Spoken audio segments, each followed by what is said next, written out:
ഓണപ്പൂക്കളത്തിൽ തൃക്കാക്കരയപ്പൻ പൂക്കളുടെ കുട ചൂടി നിൽക്കുന്നത് ഓണനാളിലെ ചേലുള്ള ഒരു കാഴ്ചയാണ്.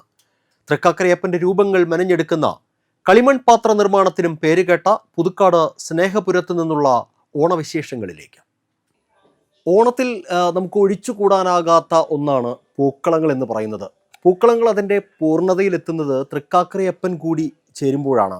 ഇപ്പോൾ നമുക്കറിയാം, കേരളത്തിന് അകത്തും പുറത്തും ജില്ലയിലുമൊക്കെ തന്നെ തൃക്കാക്കരയപ്പൻ വിപണി സജീവമായി കഴിഞ്ഞിട്ടുണ്ട്. കളിമൺ പാത്ര നിർമ്മാണ തൊഴിലാളികളായ കുംഭാര സമുദായാംഗങ്ങളാണ് ഓണക്കാലത്ത് തൃക്കാക്കരയപ്പനെ നിർമ്മിച്ച് വിപണിയിലെത്തിക്കുന്നത്. നമ്മളിപ്പോഴുള്ളത് സ്നേഹപുരത്ത് ഈ തൃക്കാക്കരയപ്പൻ നിർമ്മാണത്തിൽ ഏർപ്പെട്ടിട്ടുള്ള സന്ദീപേട്ടൻ്റെ അടുത്താണ്. ഇവിടെ നിന്നും ഏതാണ്ട് 500ഓളം സെറ്റ് തൃക്കാക്കരയപ്പന്മാരാണ് കേരളത്തിനകത്തും പുറത്തും ജില്ലയിലെമ്പാടും വിറ്റഴിക്കപ്പെടുന്നത്. ഈ ഒരു നിർമ്മാണ രീതി എങ്ങനെയാണ് തൃക്കാക്കരയപ്പൻ്റെ? ഇത് നമ്മൾ ഓട്ടമ്പനിൽ നിന്ന് അരച്ച മണ്ണ് മേടിച്ചിട്ടാണ് ഇത് പ്രൊഡക്റ്റ് ചെയ്യണത്. കട്ടമണ്ണ് എന്ന് പറയും. അതിലൊരു 6 ചീന്താണ് ഒരു കട്ടയിൽ വരുന്നത്. അപ്പോൾ വലിയ തൃക്കാരപ്പനാകുമ്പോൾ ഒരു ചീന്തിൽ നമുക്ക് ഒരു തൃക്കാരം പണിയാം. അതിൻ്റെ തൊട്ട് ചെറുതാകുമ്പോൾ ഒരു 3/4 ഭാഗം ഷീറ്റ് ഉണ്ടെങ്കിൽ അതിൻ്റെ തൊട്ട് ചെറുത് പണിയാം. പിന്നെ 3ാമത്തെ സൈസ് ഉണ്ട്, അതൊരു ഷീറ്റിൽ നമുക്ക് 2 എണ്ണം വരെ പണിയാൻ പറ്റും.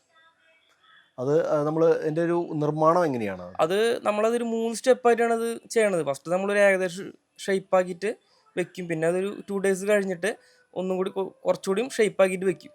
പിന്നെ 3ാമത്തെ സ്റ്റെപ്പാണ് നമ്മൾ ഡിസൈനും പിന്നെ ഈ പൂക്കൾ കുത്താനായിട്ടുള്ള ഹോളുകളും കൊടുക്കുന്നത്. ഇപ്പോൾ ചിലയിടങ്ങളിൽ 3 തൃക്കാക്കരയപ്പനെ വെക്കുന്നുണ്ട്, ചിലയിടത്ത് 5 എന്നാണ്. എങ്ങനെയാണ് അതിൻ്റെ ഒരു രീതി എങ്ങനെയാണ്? അത് കൂടുതലും പേര് 3 എണ്ണമാണ് വെക്കണത്. പിന്നെ ബ്രാഹ്മിൻസ് ആണ് കൂടുതലും ഒരു പൂക്കളത്തിനകത്ത് 5 എണ്ണം വെക്കുക. പിന്നെ വീടിൻ്റെ പടിക്കൽ വെക്കുന്നവരുണ്ട്, കിണറിൻ്റെ അവിടെ വെക്കുന്നവരുണ്ട്, അങ്ങനെ പല രീതിയിലും വെക്കുന്ന ആൾക്കാരുണ്ട്. ഇപ്പം ഈ കളിമണ്ണിലാണ് ഈ തൃക്കാക്കരയപ്പൻ രൂപങ്ങൾ ഒരുങ്ങുന്നത്. അതെ അതെ. ഈ കളിമണ്ണിന്റെ ഒരു ലഭ്യതയും അതിന്റെ ലഭ്യതയില്ലായ്മയും ഒക്കെ നിങ്ങളെ ബാധിക്കുന്നുണ്ടോ? നമ്മുടെ നിർമ്മാണ മേഖലയിൽ നല്ല രീതിയിൽ ബാധിക്കുന്നുണ്ട്. നമുക്കിപ്പോൾ ഇത് മാത്രമല്ല, മൺപാത്രങ്ങളിവിടെ പണിയുണ്ട്. അപ്പോൾ കളിമണ്ണിൻ്റെ ലഭ്യത വലിയൊരു ബുദ്ധിമുട്ട് തന്നെയാണ്. ഇപ്പോൾ കളിമൺ പാത്രങ്ങളാണ് കൂടുതലും.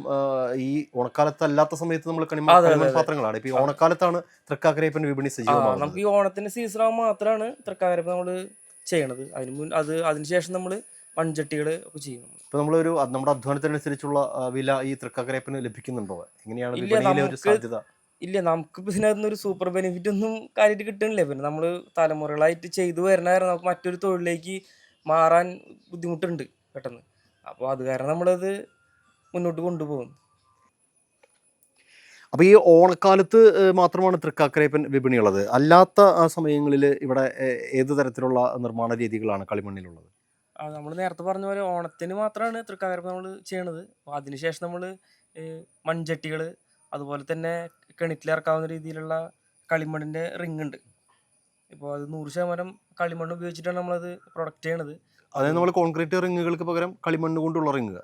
വെള്ളമൊക്കെ നല്ല തണുപ്പും കാര്യങ്ങളൊക്കെ ഉണ്ടായിരിക്കും. അതെ അതെ, വെള്ളത്തിന് നല്ല തണുപ്പുണ്ടോ. പിന്നെ അത് മാത്രമല്ല, ഇപ്പോൾ ഈ കളിമൺ കൊണ്ട് മാത്രം നിർമ്മിക്കണ കാരണം അത് കെമിക്കൽ റിയാക്ഷൻ ഒരിക്കലും നടക്കില്ല. പിന്നെ അത് മാത്രം ചൂടയിൽ വെച്ച് വേവിച്ചെടുക്കണ കാരണം ഇപ്പോൾ ഒരു എത്ര വർഷം കഴിഞ്ഞാലും അത് കംപ്ലൈൻറ്റ് വരില്ല. ഈ വാമനനുമായി ബന്ധപ്പെട്ടിട്ടുള്ള ഐതിഹ്യമാണ് തൃക്കാക്കരയപ്പൻ്റെ ഒരു ഐതിഹ്യം എന്ന് പറയുന്നത്.